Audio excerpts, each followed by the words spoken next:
Assalamualaikum warahmatullahi wabarakatuh.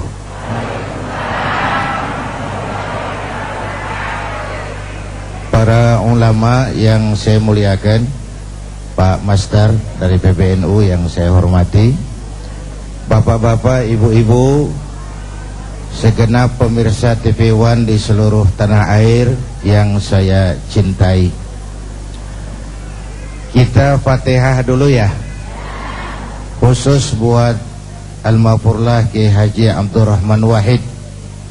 Mudah-mudahan beliau diterima segala kebaikannya, diampuni segala dosa dan kesalahannya, dan kita dapat meneruskan kebaikan-kebaikan beliau. Ala hadhihi niyah wa ila hadratin Nabi. Al-Fatihah. Bapak, Ibu, dan pemirsa TV One yang saya hormati, banyak kebaikan-kebaikan, jasa dan perjuangan yang telah diwariskan oleh guru bangsa Gus Dur kepada kita semua. Mulai dari berjuang menegakkan demokrasi sampai kepada menerjemahkan apa yang jadi tema pengajian kita kali ini, Islam sebagai rahmatan lil alamin. Dalam berjuang menegakkan demokrasi, beliau bersama teman-teman membangun Fordem, Forum Demokrasi, sebuah lembaga bukan hanya bisa harus kita lihat dari ide yang diusungnya, tetapi juga situasi pada saat itu dibangun. Kalau orang kayak saya teriak-teriak berantas korupsi, ganyang korupsi, itu sih nggak istimewa, karena saya nggak punya kesempatan untuk korupsi. Kalau sekarang orang teriak-teriak demokrasi, memang iklimnya sudah menunjang. Tapi pada saat beliau Al-Maghfurlah membangun forum demokrasi, suasana sangat otoriter, punya keberanian moral, punya nyali. Konsep saja bagus, kalau nggak punya nyali kan percuma juga. Punya nyali. Ketika beliau jadi presiden, demokrasi terus dikembangkan. Beliaulah yang menghapus dui fungsi TNI. Beliau melakukan desakralisasi terhadap lembaga kepresidenan, bahkan terhadap istana negara. Presiden adalah sosok yang bisa dijangkau oleh rakyat mana saja. Istana negara bisa dimasuki oleh sosok yang mana saja, mulai berjas berdasi sampai sarungan teklekan, dari urusan tetek sampai urusan bengek. Kehebatan istana negara itu bukan karena dipagar tinggi biayanya 20 miliar, bukan, tapi karena dia aspiratif, dia menampung, dia mau menjadi lembaga yang mewakili kepentingan rakyat banyak. Bapak Ibu hadirin yang saya hormati, jasa beliau dalam mengembangkan Islam yang rahmatan lil alamin juga dahsyat. Mari, ini kan menjelang bulan Maulid. Buat kita, idola kita tidak lain baginda Rasul. Ya Bu ya? Apa? Baginda Rasul. Kenapa baginda Rasul kok dijadikan model oleh Allah tuh kenapa? Ada dua hal. Pertama, karena beliau manusia seperti kita nih, utuh manusia. Ini menyangkut predisposition. Kalau ayam disuruh nyontoh kucing, yang nyuruh nyontoh nggak punya pikiran, Bang. Predispositionnya nggak sama. Ayam kok suruh nyontoh kucing? Ayam ya nyontohnya ayam. Manusia nyontohnya manusia. Kalau manusia disuruh nyontoh malaikat, sulit dong. Gimana nyontohnya malaikat? Minum enggak, makan enggak, sama duit enggak, open, sama perempuan budak. Susah kan nyontohnya?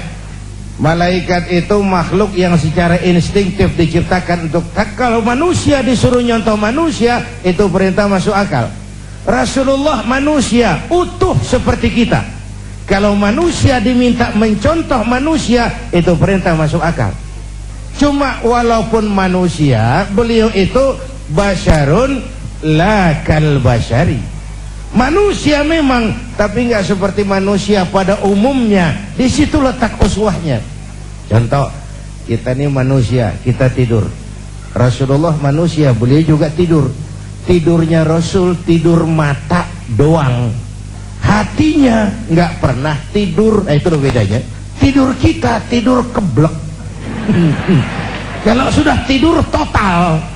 Rasul tidur mata, hatinya nggak pernah tidur. Basyarun la kal basyar. Kita manusia, kita berludah. Rasul manusia, beliau juga berludah. Ludah Rasul obat. Ludah Rasul.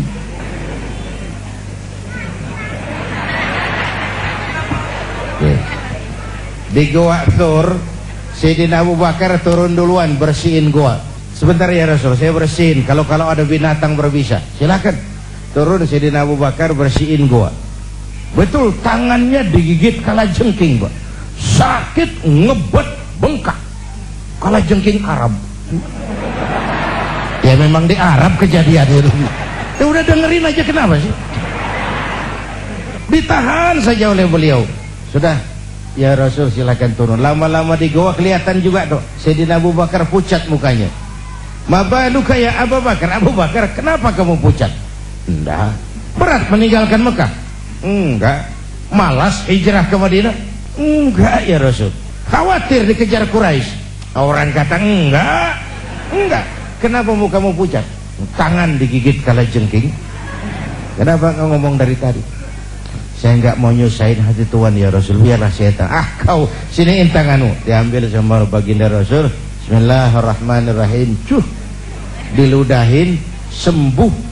Ringkas saat itu juga. Ludah Rasul. Coba kita yang ngeludahin, bikin bengkak urusan, bukan bikin sembuh. Ya bacaan sih sama, bobot yang beda itu. Ini kan zaman sekarang kita mau nyari keramat tempelan melulu nih.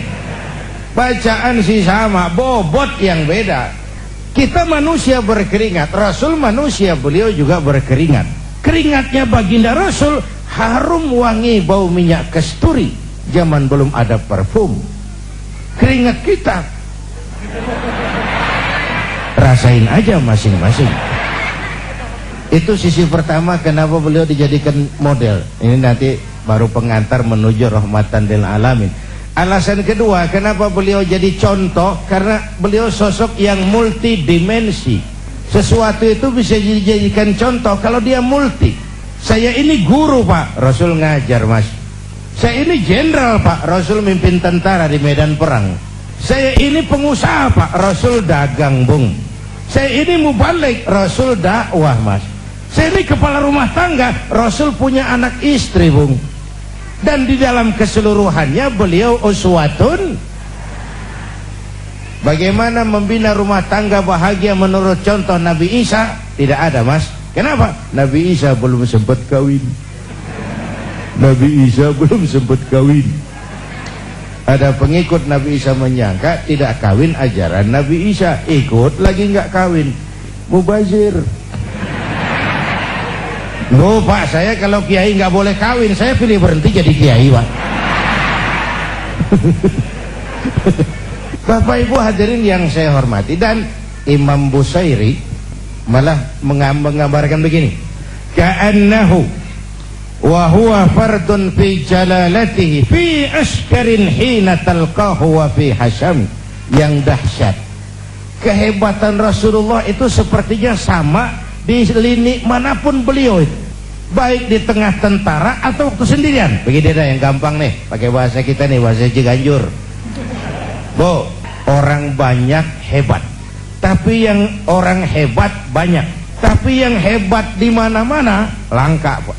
Rasulullah ini lagi duduk hebat, lagi tidur hebat, lagi jalan hebat, di masjid hebat, di medan perang hebat, di depan anak-anak hebat, di mata musuhnya hebat, di depan teman-temannya hebat, di depan istrinya hebat. Udah susah nyari orang begini. Kita hebatnya setempat. Di kantor hebat, sekantor orang diomelin.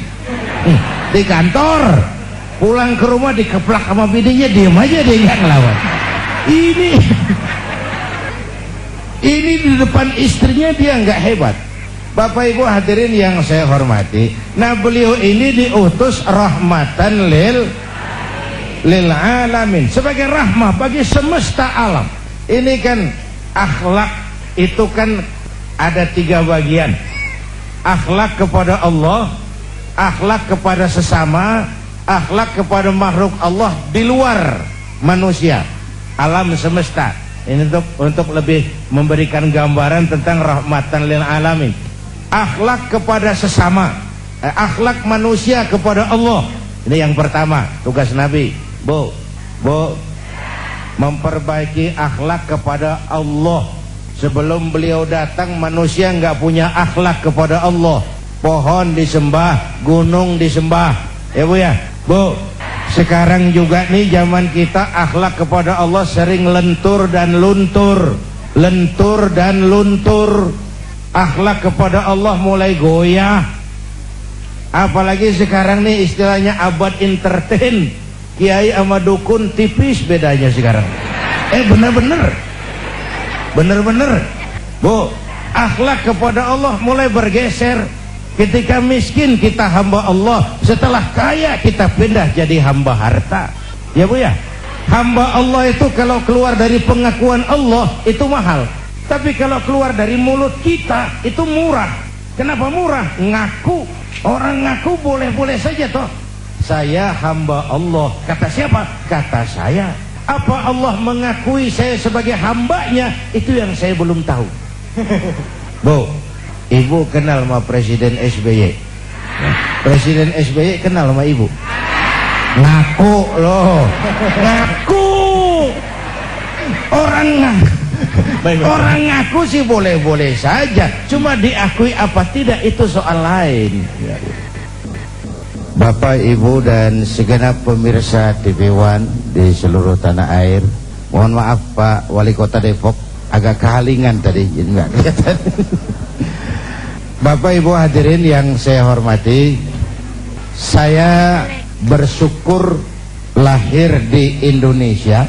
Saya bangga jadi anak Indonesia, menuju Islam rahmatan lil alamin dengan tetap menjaga keindonesiaan kita. Bukan karena saya ditatar untuk itu, bukan. Pertama karena perjalanan dakwah saya ke seluruh pelosok Nusantara, saya saksikan wajah Indonesia dari desa ke desa. Yang kedua, Allah kasih kesempatan saya melihat berbagai negeri lain di dunia ini. Makin banyak negeri saya lihat, saya kok makin bersyukur lahir di Indonesia, jadi anak Indonesia. Bu, sedikit wawasan kebangsaan dulu dah sebelum menuju rahmah. Indonesia kita ini besar nggak? 17.000 pulau. Itu belum termasuk Pulau Gadung dan Pulau Gebang. Tambah 2 kalau itu masuk. Masya Allah. Untayan zamrud katulistiwa, hijau ranau subur makmur, gemah ripah loh jenawi toto tentrem kertora harjo. Besar. Buminya subur. Di atas perut bumi Indonesia segala tanaman hidup. Di bawah perut buminya ada gas, ya Bu, ada minyak, ada lumpur, ada batu bara. Lautnya kaya, hutannya kaya. Bu, ini titipan Allah kepada kita, orang Indonesia, rakyat Indonesia. Kekayaan negeri ini dikuasai oleh negara, itu sudah betul.